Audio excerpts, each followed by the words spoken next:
Iran জানিয়ে দিল Oman একা নয়, ইরান তার পাশে রয়েছে। কিন্তু কেন? মধ্যপ্রাচ্যে নতুন করে উত্তেজনার কেন্দ্র এখন ওমান, আর সেই উত্তেজনার মাঝেই ওমানের পাশে দাঁড়ানোর ঘোষণা দিয়েছে ইরান।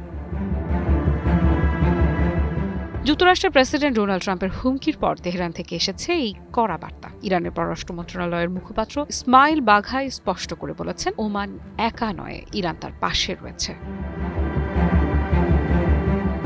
ঘটনার শুরু হরমুজ প্রণালীকে ঘিরে। বিশ্বের সবচেয়ে গুরুত্বপূর্ণ জ্বালানি রুটগুলোর একটি এই প্রণালী। প্রতিদিন কোটি কোটি ব্যারেল তেল এই পথ দিয়ে বিশ্বের বিভিন্ন দেশে যায়। ফলে এই অঞ্চল নিয়ে যে কোনো উত্তেজনা সরাসরি প্রভাব ফেলে বৈশ্বিক অর্থনীতিতে।